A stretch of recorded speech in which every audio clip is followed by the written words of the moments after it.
What's going on, guys? Bart here with Tully Television. And finally, we've made it to the end. Yeah, after 220 plus episodes of Smallville, we are now going to get into the review of the final season of Smallville. And I tell you, I didn't necessarily look at when I first posted the first season review, but I know that this took at least over a year of rewatching every episode, hearing somebody save me 220 plus times, and that's not a dig at. It's one of the few theme songs that I never skipped ever, and at this point, I could have skipped all of them if I wanted to, but every theme song played through. Yeah, Smallville season 10 review coming in, and I will say, I will say that in an overall sense, I loved this series. But let's just get into the cast real quick here. Tom Welling, of course, is Clark / Kal-El. Erica Durance is Lois. Allison Mack is Chloe. Justin Hartley is Oliver. Michael Rosenbaum as Lex for one more episode. Cassidy Freeman as Tess Mocker. John Glover as Lionel Luthor. Yeah, he's back. He's back. Maybe not in the way you expect, but... Sorry, guys. Tired today. We're gonna get into some notable episodes. First one is the season premiere. Lazarus. Oliver is captured and tortured by Rick Flag, and Chloe winds up using the Dr. Fate helmet because the last season Dr. Fate had died and the helmet was available in the Justice Society headquarters. And to find out where Oliver was, she used the helmet, and in part of her plan to rescue Oliver, she gave herself up. So basically, Rick Flag, instead of having Oliver by the end of the episode, he took Chloe. Chloe faking her death as if she took cyanide, but Oliver knows too well that this is her going underground, and we won't hear back from her for a little bit until she comes back to help the team, and she's part of Rick Flag's group, the Suicide Squad now. At that, when she did wind up coming back for a little bit, and then when she left again, is then when she was gone totally. Episode 3, Supergirl. We have the appearance of Godfrey, one of Darkseid's advisors, and Clark deals with his darkness. This is a big thing throughout the season. Clark's darkness, because those who have a dark side, oh, you get it?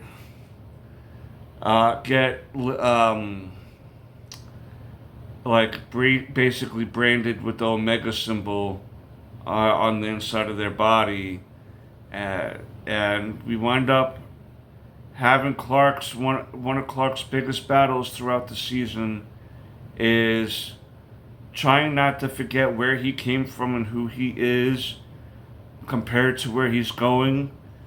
But the difference between the dark side and the light side, he thought by cutting off his past, cutting off Smallville out of his life, cutting off basically the remembrance of his father, Jonathan Kent, Because his mother has been busy with politics and in her own way protecting Clark behind the scenes with her political power, so to speak.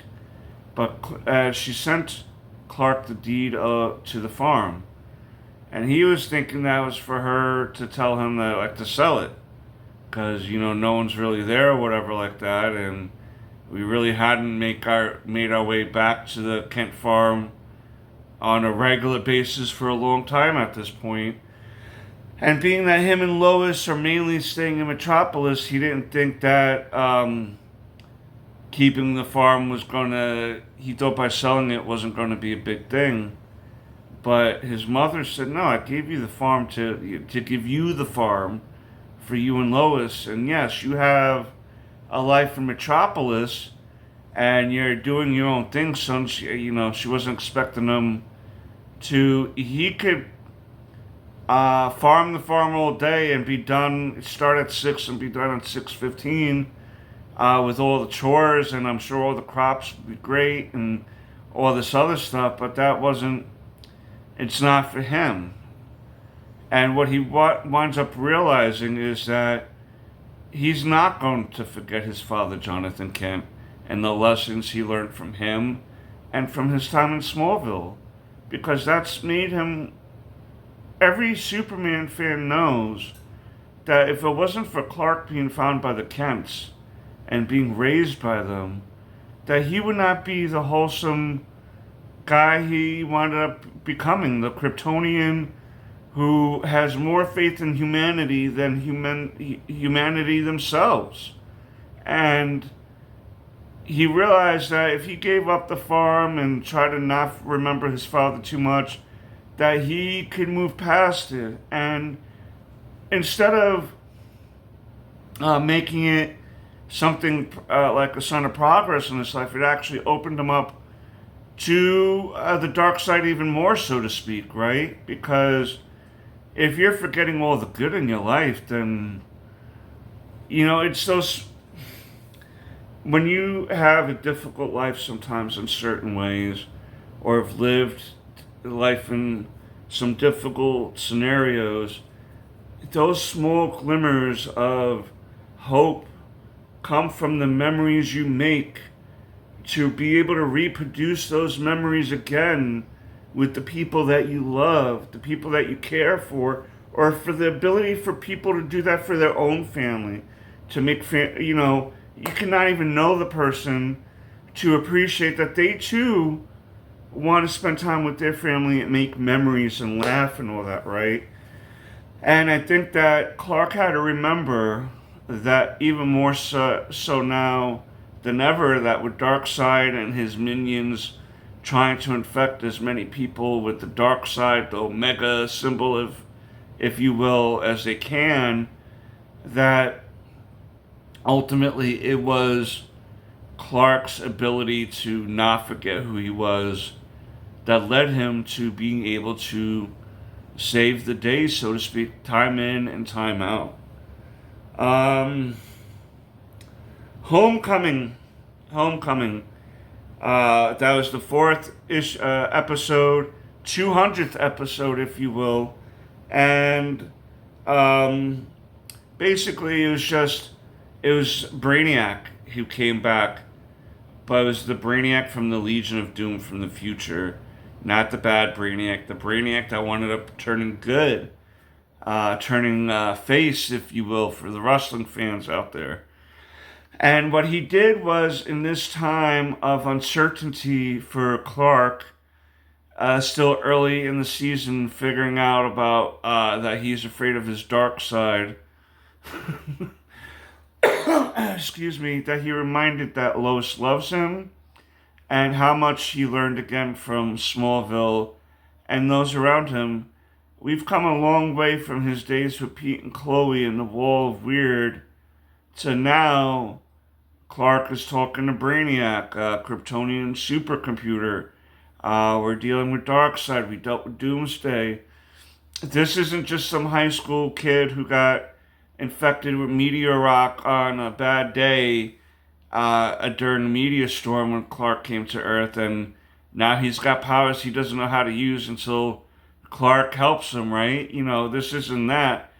Now we're in situations where these villains are looking to villain, okay? They're looking to get blood on the apron cooking this up, all right? So he had to again be reminded that not only is he Kal-El, not only is he Clark Kent, but he's a symbol for many people, not only now, but in the future. All right. So that was the significance to me in that episode. Abandoned, episode 8, where Tess discovers that Lionel Luthor is her father. She was given up to an orphanage that Granny Goodness ran, and we find out that Granny Goodness is also part of Darkseid's coming. And what they would do is train these girls that would come in and basically start an army to be at the beck and call of Granny Goodness. And Tess wound up remembering that she lived there for quite some time, had lost her memory of being there, and then being reminded again that because you're a Luthor doesn't mean you have to be a dark person. You don't have to be Lex or Lionel to be a Luthor, right? To have power. There's more power in not acting sometimes than giving in to your most carnal desires. And to see where Tess grew from when she first came in to now, I did like her progression. I also felt like, they tried to do as much as they could with her. There's different variations of Tess throughout the DC universe, like in the new Superman movie. She was vital also in taking down Lex in a way. But she was more perceived as a quote-unquote girlfriend as opposed to being Lex's sister like here in Smallville. So there's always going to be different variations of these characters slightly. But I did not mind having Tess in the final seasons, but I'm going to kind of say it now. There wasn't really much, like after Doomsday, there really wasn't much to do for Smallville, and even that season, to me, kind of ended in a disappointment. So it's just that she came in at a bad time, where kind of viewership was declining a little bit, interest was maybe declining a little bit. Not saying that the quality was declining, it just was at a point where I think people were ready to move on from the show. It's just a small stain on the overall run of the series that, would make it, say, a 90 to, say, like an 85 or an 80, whereas like 2 whole seasons that you didn't really need to get into, especially if he wasn't going to be full on Superman, because then what is it that's going to be his greatest challenge in Metropolis now?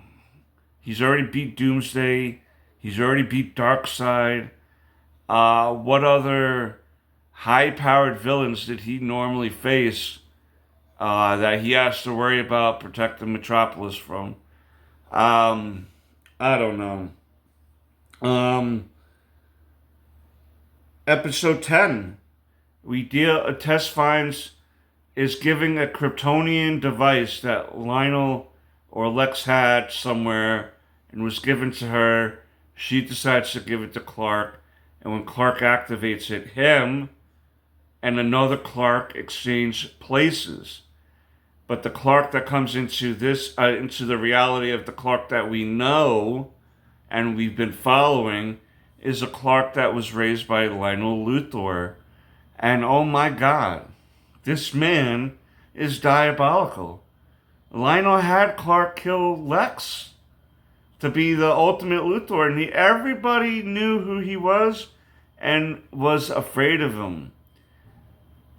Jonathan Kent hated him. And so he can prove that who he was a little bit to some people. He was hated. That version of Clark was hated. And he was able to escape back into our reality, into the reality he came from, and sending that Clark back. And what ended up happening is in that transfer back, Lionel ended up making his way back into this reality, becoming, not becoming, but just telling everyone that he was Lionel Luthor of that reality instead of being from the one where he raised Clark. So he tried to overtake LexCorp again and everything, and then it wasn't until Tess found a way to get him out to prove that he wasn't the Lionel that he was trying to portray. But he did wind up becoming the vessel of Darkseid. And that's who Clark has to wind up fighting at the end of the season. We got another quick episode I want to talk about is Dominion. Zod makes his last appearance. Clark had to go back to the Phantom Zone with Oliver to I forget exactly what it was, but we ended up getting Clark in the Phantom Zone again with Oliver, and he winds up defeating Zod once again, because this Zod ended up being the combinations of the two Zods from before, the Zod who took over Lex and the Zod from last season. Those two fused, they become one ultimate Zod, and of course Clark and Oliver are able to defeat him and permanently trap him in the Phantom Zone, supposedly you would assume forever. Okay, so before a couple of things, before I get into the final episode, two final episodes, Martha was nearly assassinated, but saved. She didn't die. Notable appearances in some way, if you want, is Booster Gold and Zatanna. Hawkman dies. We get some JSA members to show up. There's a registration story throughout this season in which Oliver exposes himself as the Green Arrow, and they wind up defeating that bill with the help of Martha and everybody else chipping in and realizing that the heroes are there to hero. The Registration Act ended up not being an issue anymore, and at some point, because of the Registration Act story, they wanted up having to shut down Watchtower, but of course ended up reopening it after everything was coming together. Now, the final two episodes basically was Clark and Lois getting ready to get married. And what ended up happening was that Darkseid came, finally. The planet Apocalypse was in orbit, and Darkseid's plan was coming to full fruition, right? And it was up to Clark to, take care of business. And in the meantime, Lois is now, I liked Lois enough, but it was the back and forth oh, I don't want to marry him. I want to marry him. I'm going to be a risk to him. No, I'm not going to be a risk to him. And so Clark finally was like, listen, you're my strength. You're what I need to come home to realize why I'm doing everything I'm doing. I can't constantly be just on call. I need to be living some sort of life. I can't always, every second. At the end of the day, he can't save every cat anyway. He can't save every person from a car accident. He can't save everybody all at once, all at the same time. It's impossible. So at some point, when do you live your life? You know what I mean? When do you feel love? When can you allow yourself to be loved? And so, of course, Chloe wishes.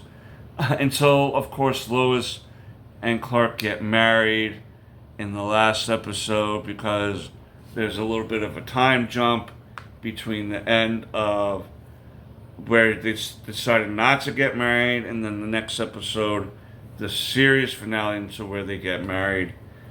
Now, I want to get into the fight between the final battle between Darkseid and Lionel Luthor's body against Kal-El against Clark.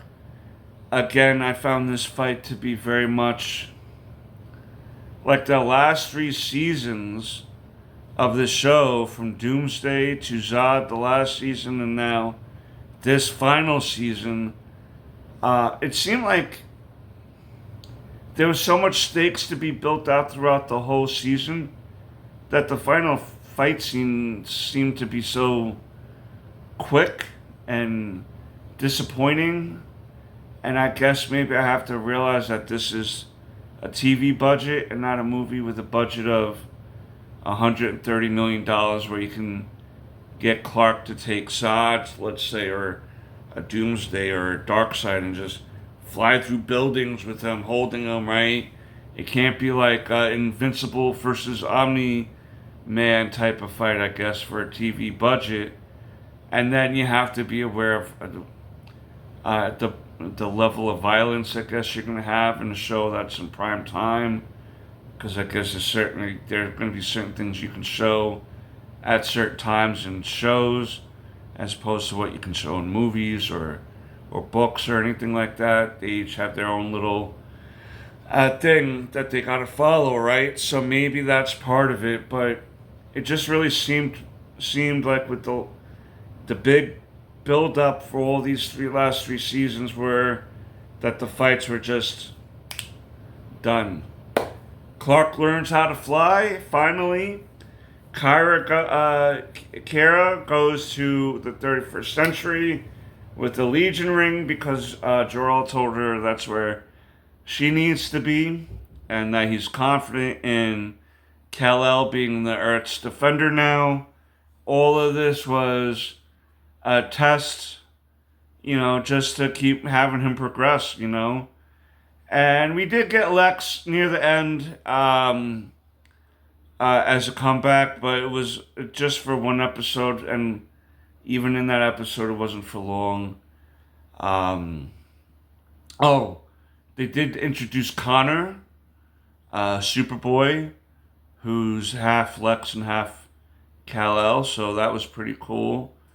He wound up letting Clark take him in and setting him up somewhere to learn and everything and become integrated into society.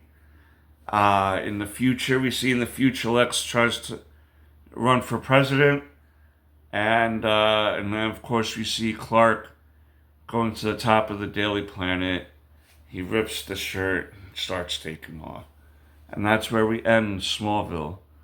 And in an overall sense, you heard me talking about feeling like the last 2 or 3 seasons were a little unnecessary. I think that they could have ended at the end of Doomsday and maybe hinted at Darkseid, and then you could still end the series because you can be like, oh, there's always going to be a threat, for Clark to face. But those were just so quick and like, oh, it's over already. Okay. I would have to say that this particular season is a bit of a miss for me with certain things. I kind of will put it like at a B minus. Still good, still entertaining, but certain stories I just wasn't feeling, or felt like this season wasn't necessary. The series overall, I'm gonna give definitely like a B plus, like an 85. It's not a bad series overall. I just think they ran a couple seasons too long. But that's all right. I think that if you're a Superman fan and you go back and rewatch this, you're gonna have yourself a nostalgic time. If you did watch this back in the day, you may remember some things that you may have forgotten about the series. There was no Lana Lang at the end. She didn't come back, right? Basically everyone else came back except for her. Even Jonathan Kent came back in like a dream state type of thing. Oh, you could do it, Clark. Don't forget your dad. Don't forget me. It's who you are. You're a Kent. So, so Lana was the only one not to come back, but that's okay. It wasn't really necessary for her to come back, being she's Clark can't be around her anyway. You know what I mean, with the kryptonite in her and everything. So it wasn't really necessary. In an overall sense, like I said, this season was a B minus to me, but the series the series overall is a B plus, maybe even an A minus. I might be even willing to give this like high 80s. You know what I mean? That's my opinion, though. I want you to tell me down below what you've thought about Smallville this season in an overall sense. I might do one more Smallville video just to maybe touch on some other media that covered or followed the adventures of Clark and Lois after this season and after this series. I'm still deciding on that, and it won't be a long video because it'll just be mainly Tom Welling's appearance in the Arrowverse story, the Crisis story. There might be a couple comics that I talk about, but like I said, still up on there on that one. So I don't know, but this is, for all intents and purposes, the end of our Smallville series review. And I'm not gonna lie, a little part of me is sad to come to the end of this journey because a friend of the channel, Jordan, and I would converse back and forth about our times remembering this show and kind of him following my reviews and stuff here. He even kind of agrees that after season 8 was just like, what are we doing? He stopped. So I actually watched the last 2 seasons fully, and where he didn't, and I don't blame him. But yeah, that's it, guys. That's all I got for you. Don't forget how awesome and amazing you are. And until next time, peace, Snookums.